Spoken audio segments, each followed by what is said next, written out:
और आज हम लोग डिस्कस करने जा रहे हैं वेव ऑप्टिक्स पे।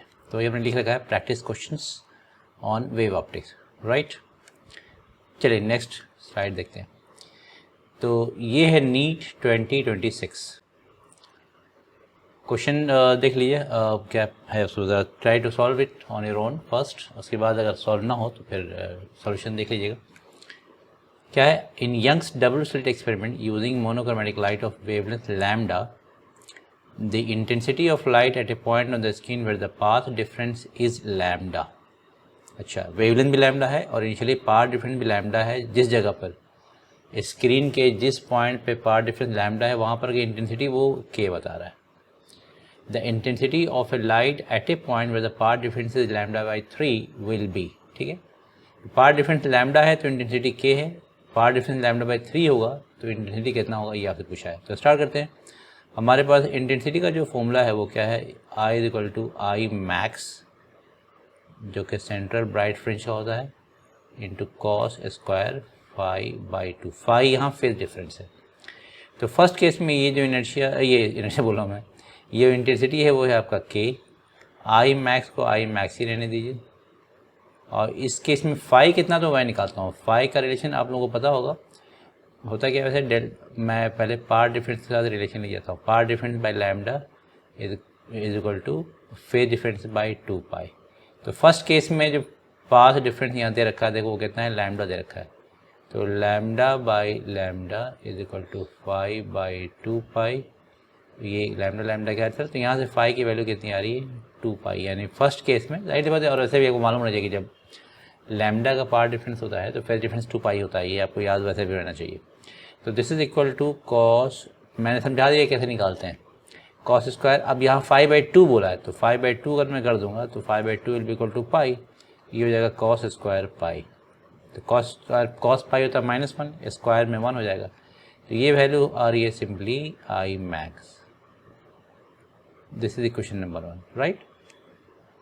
अब जब वो पाथ डिफरेंस लैम्डा बाई 3 होगा तब कितना होगा, तो उसके लिए मैं इसको के डैश बोल देता हूँ। के डैश की वैल्यू निकालना होगा, फिर यहाँ पे आई मैक्स होगा और इस केस में देखते हैं कितना आता है कि नहीं। तो इस केस में देखो फार्मूला तो यही लगाएंगे हम लोग, ये वाला डेल्टा एक्स अब कितना दे रखा है, लैम्डा बाई 3। तो मैं लिखूँगा लैम्डा बाई 3 और नीचे लैम्डा है और ये है आपका 5 बाई 2 पाई, राइट। तो लैम्डा लैम्डा कैंसिल, तो 5 की वैल्यू आ गई 2 पाई बाई 3। मुझे 5 बाई 2 चाहिए यहाँ पे फॉर्मूले के हिसाब से, तो 5 बाई 2 जो है वो है पाई बाई 3, राइट। मैं यहाँ पुट कर दूंगा कॉस स्क्वायर पाई बाई 3।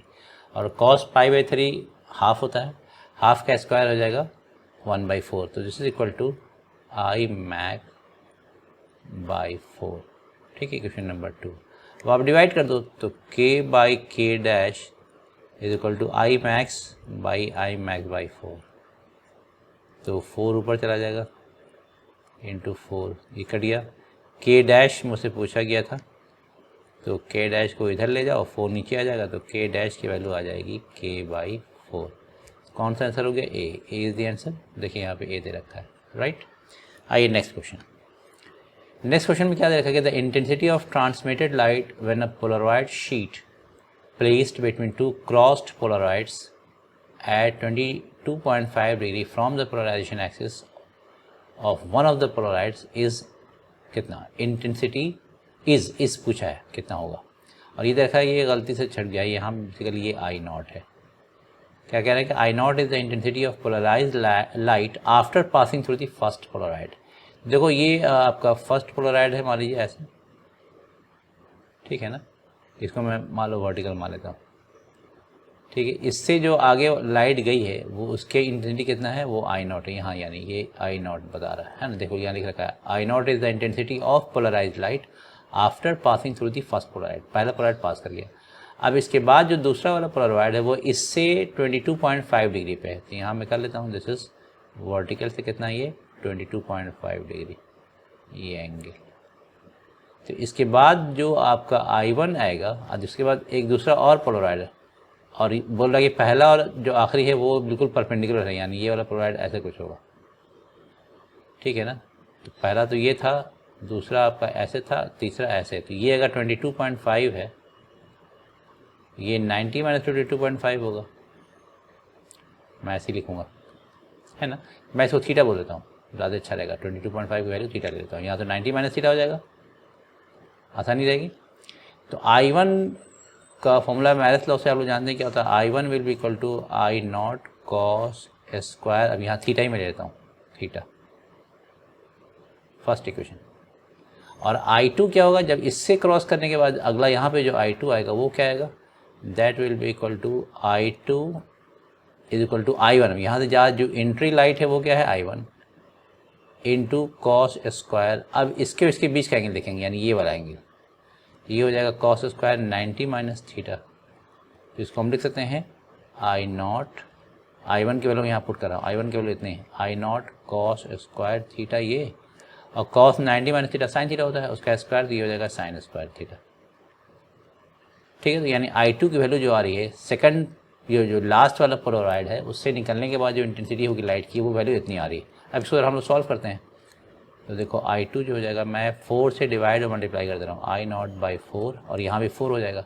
तो 4 को मैं लिख सकता हूँ 2 sine theta into cos theta का स्क्वायर। तो 2 का स्क्वायर 4, यहाँ नीचे 4 गया तो फिर 4 आ गया, और sine square theta cos square theta यहाँ ऑलरेडी है। लेकिन ये जो 2 साइन थीटा कॉस थीटा है वो क्या, ज़रा देखो, वो है आपका I not by 4 sine 2 theta का होल स्क्वायर, ये है ना, which will be equal to I not by 4। अच्छा, साइन 2 थीटा, थीटा कितना है बताओ, थीटा है 45 डिग्री, ये सॉरी 22.5 डिग्री, थीटा इज 22.5, तो 2 थीटा कितना हो जाएगा 45, और साइन 45 कितना होता है 1/√2, और उसका स्क्वायर है तो 1/√2 का स्क्वायर यानी 1/2, तो यहाँ 1/2 फाइनली आ जाएगा। तो final answer is coming out to be I not by 8। तो ये पहला ही आंसर इसका भी है, तो देखो ये ए है। क्लियर हो गया, ये सही आ गया। नेक्स्ट क्या कह रहा है, an unpolarized light beam traveling in air is incident on a medium of refractive index 1.73 at Brewster's angle, then reflected light is completely polarized and the angle of reflection is close to, आप लोगों ने पढ़ा ही होगा formula, तो आपको Brewster's angle का formula क्या होता है, tan theta is equal to mu होता है, और यहाँ म्यू कितना है 1.73 एंड 1.73 इज √3। इस केस में थीटा कितना हो जाएगा आपका 60 डिग्री। ठीक है, तो ये आपका सी वाला आंसर हो गया, सी है, देख लीजिए।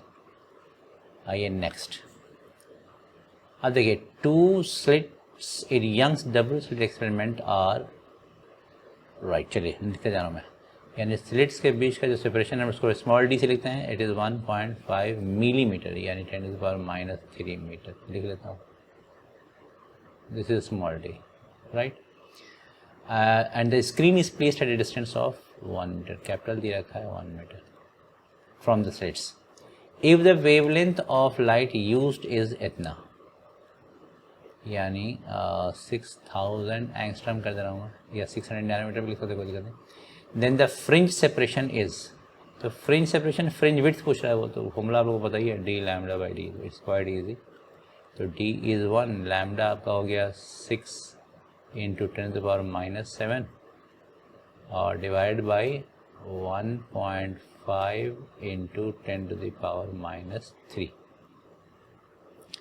ठीक है, कोई गड़बड़ तो नहीं किया ना हमने, 1.53 लैम्डा बाई डी, ठीक है। 1 और डी आपका दे रखा है 6000 एंगस्ट्रॉम यानी 10⁻⁻7 हो जाएगा, यहीं से आ जाएगा, and divide by small D is 1.5 into 10⁻3, right. ठीक, तो यहाँ ज़रा देखो, ये 4 से कैंसिल हो जाएगा और ये वैल्यू आ जाएगी 4 इंटू 10⁻, ऊपर -7 है, नीचे -3, ऊपर जाके +3 हो जाएगा, तो ये हो जाएगा -4 मीटर। देखो कौन सा आंसर है, डी वाला है, तो D is the answer, right. Next देखो क्या है, interference pattern can be observed due to superposition of the following wave. समझा दें कि इंटरफ्रेंस के लिए जो 2 वेव्स इंटरफेयर होने चाहिए उनके बीच का जो फेज डिफरेंस होना चाहिए वो टाइम इंडिपेंडेंट होना चाहिए, टाइम डिपेंडेंट नहीं होना चाहिए। तो टाइम डिपेंडेंट फेज डिफरेंस, तो ज़रा देखो इन दोनों का अगर मैं फेज डिफरेंस निकालूंगा तो वो ओमेगा टी आएगा, टाइम डिपेंडेंट हो गया, तो यानी ए और बी नहीं होगा। अच्छा, ए और सी देख लेते हैं, तो इनका देखेंगे हम फेज डिफरेंस, तो ज़रा कितना आएगा, फेज इसका कितना फेज है ओमेगा टी -5 ये ओमेगा टी इसका पहले वाले का ओमेगा टी और माइनस दूसरे वाले का कितना है ओमेगा टी माइनस फाइव। तो ये omega T cancel minus minus plus जो भी हो ये फाइव आ गया and five is independent of time. That means कि ए और सी जो है ये वो वेव्स हो सकते हैं जिनके सुपरपोजिशन से इंटरफेरेंस होगा। तो A and C will be the answer. A and C यहाँ पे तो सी इज द आंसर, कोई दिक्कत नहीं। नेक्स्ट ज़रा इसको देखो, इसमें क्या कह रहा है कि a beam of unpolarised light of intensity I not is passed through a polaroid A, then through another polaroid B oriented at 60 degree and finally through another polaroid C oriented at 45 degree relative to B। यानी मैं लिखते जा रहा हूँ यार, A और B के बीच का जो एंगल है क्योंकि इसी की ज़रूरत पड़ती है, ये 60 डिग्री है और B और C के बीच का जो एंगल है ये 45 डिग्री है, ठीक है। The intensity of the emergent light is, यहाँ से जो लाइट निकलेगी इसकी वैल्यू क्या होगी ये आपसे पूछा है। तो स्टार्ट करो, जब अनपोलराइज लाइट एंट्री करती है ना किसी पोलरॉइड में तो उससे जब आगे लाइट निकलती है तो वो उसकी इंटेंसिटी अनपोलराइज्ड लाइट की इंटेंसिटी की हाफ हो जाती है। तो I1 जो होगा वो पहले तो मैं कर दूँ दिस इज I0/2, ठीक है। अब यहाँ आगे जो जाएगा वो I2 जाएगा, तो मैथ्स लॉ लगाते जाओ। तो I2 जो होगा वो होगा I1 cos स्क्वायर। अब देखो ए और बी के बीच का एंगल 60 डिग्री, cos स्क्वायर 60। तो I1 की वैल्यू कितनी हो गई, I1 की वैल्यू हो गई I0/2 और cos 60 हाफ होता है, उसका स्क्वायर करो तो ये 1/4 आ जाएगा। तो ये हो गया I0/8। So this is I2। अब इसके आगे बढ़िए तो ये I3 है, I3 जो वैल्यू होगी वो क्या होगा, this is equal to I2 cos square. अब B से C जा रहा है तो B और C के बीच का एंगल देख लीजिए 45 डिग्री। तो I2 की वैल्यू कितनी आ गई है I0/8, ठीक है। एंड cos 45 1/√2 होता है, उसका स्क्वायर 1/2 हो जाएगा, तो ये 1 हो गया। सो दिस इज फाइनली जो इमर्जेंट लाइट होगा उसकी इंटेंसिटी कितनी आ रही है I0/16। तो 1 शुड बी द आंसर। देखो यहाँ 1 क्लियर बिल्कुल। If the monochromatic source in Young's double slit experiment is replaced by white light, then अब देखो वाइट लाइट जब इंटरफ्रेंस के लिए आप भेजोगे तो जो सेंट्रल फ्रिंज होता है जिसको सेंट्रल ब्राइट फ्रिंज बोलते हैं, तो जाहिर बात है कि वहाँ पे सारे कलर्स का मैक्सिमम बनेगा। तो सारे कलर्स का मैक्सिमम जब कंबाइन होगा तो अल्टीमेटली फिर वाइट बन जाएगा। तो यानी यहाँ देखो लिखा पड़ रखा है the interference pattern will disappear, ये तो है नहीं। There will be central dark fringe, नहीं सेंट्रल पे तो ब्राइट ही फ्रिंज बनेगा। तो यहाँ लिखो आगे पढ़ो, there will be a central bright fringe, bright white fringe basically surrounded by a few coloured fringes. तो C will be the answer. Okay next देखो, in a Young's double slit experiment, a student observes 8 fringes in a certain segment of a screen with a monochromatic light of wavelength 600 nanometer, ठीक है। तो बोला कि एक ख़ास segment है इसका ऑफ स्क्रीन का कुछ खास लिया सेगमेंट उसने, उसमें उसने बोला कि 8 फ्रिंज हमको मिलता है उस खास सेगमेंट में। इस स्क्रीन का खास लेंथ आप ले लो, उस लेंथ में 8 फ्रिंज मिल रहा है। आप लेंथ लो, ये पूरा एरिया भी बन सकते हैं, उसमें फ्रिंजेस ऐसे बनते रहते हैं। और उस वक्त वेवलेंथ कितना है 600 नैनोमीटर। अब बोला कि if the wavelength of light is change to 400 nanometre then the number of fringes in that segment itself will be, कितना होगा अगर हम सिर्फ वेवलेंथ बदल दें तो कितना सेगमेंट आएगा, कितना नंबर ऑफ फ्रिंजेस आएगा उसी सेगमेंट में। मैं लिख दे रहा हूँ, नंबर ऑफ फ्रिंजेस जो है it is proportional to fringe width, मतलब inversely proportional to fringe width. Number of fringes जो होगा it is inversely proportional to fringe width, that means it is inversely proportional to, मैं लिख रहा हूँ d/d। तो जाहिर सी बात है कि इस एक्सपेरिमेंट में स्मॉल डी और कैपिटल डी तो नहीं बदल रहा है, तो that means number of fringes जो होगा it is inversely proportional to lambda. That means के n2/n1 will be equal to λ1/λ2। तो λ1 आपका है कितना 600 और λ2 है 400। तो ये काट दीजिए आप, this is coming out to be 3/2 और n1 दे रखा है कितना 8, तो n2 कितने आ जाएगा, n2 विल बी n1 को मैं लिख दे रहा हूँ 8 × 3/2, तो 2 4 8।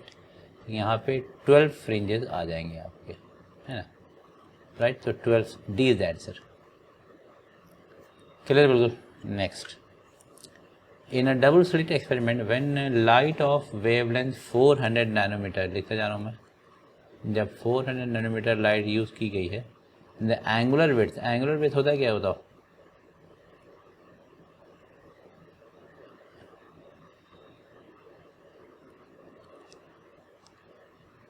फर्स्ट की बात कर रहा हूँ, फर्स्ट मिनिमा की बात कर रहा है वो, ठीक है ना। तो साइन थीटा फर्स्ट मिनिमा कितना हो जाएगा? लैम्डा बाई 2, ठीक है ना, और मल्टीपल होना, तो ये हो गया lambda by 2d। First minima की बात कर रहा है। अगर मैं मैक्सिमा की बात करता हूँ तो लैम्डा होता, d sine theta equal to n lambda होता है, उसका कंडीशन आपको पता ही है। तो यहाँ से, और चूँकि बहुत ही स्मॉल है, जिसको आप लिख सकते हो theta is equal to lambda by 2d approximately.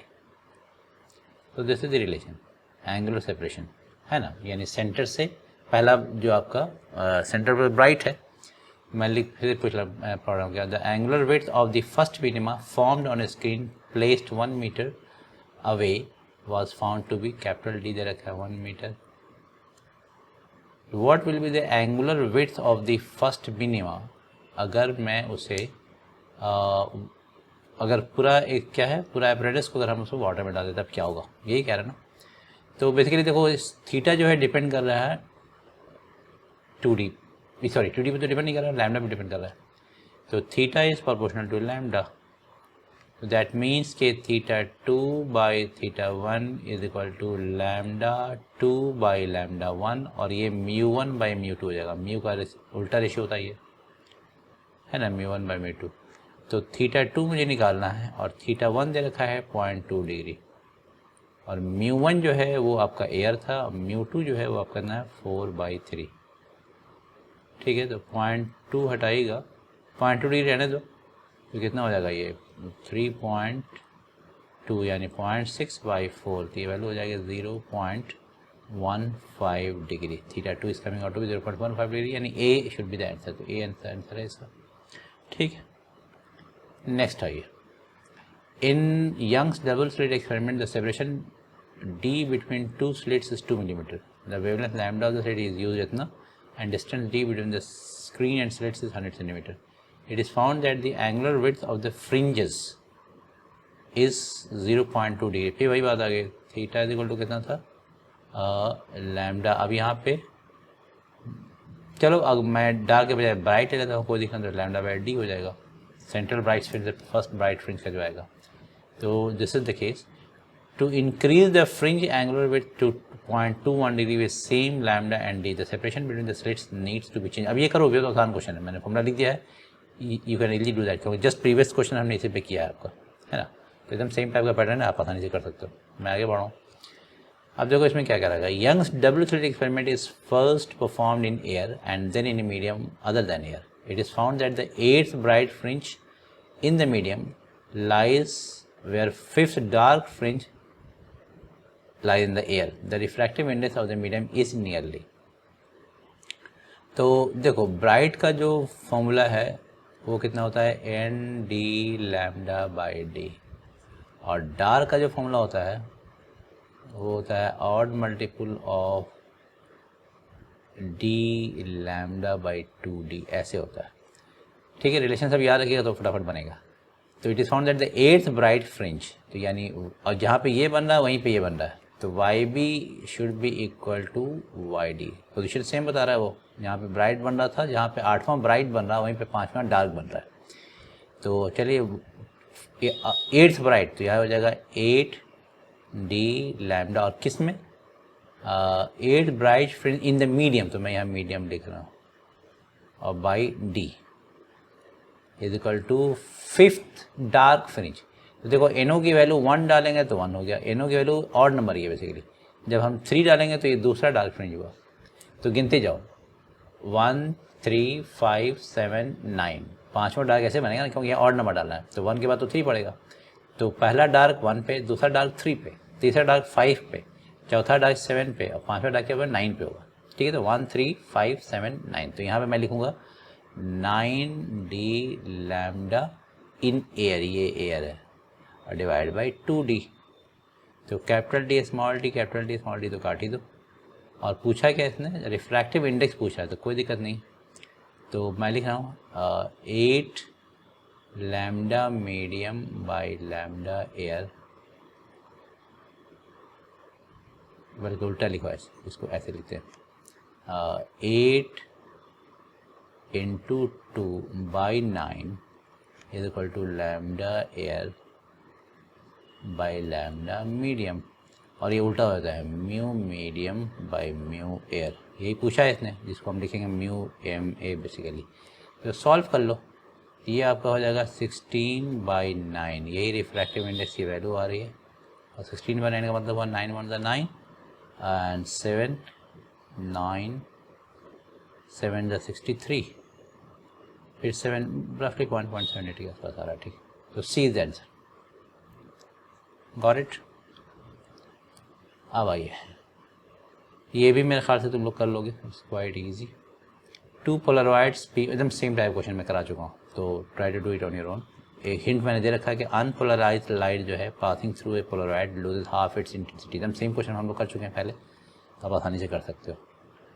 Next क्या है, a linear aperture whose width is 0.02 centimeters placed immediately in front of a lens of focal length 60 centimeters. The aperture is illuminated normally by a parallel beam of white light at the distance of first dark band of the diffraction pattern from the center of the skin. इसका आप जानते हो कि single slit जो diffraction pattern होता है उसको होता क्या है, b sin theta is equal to lambda.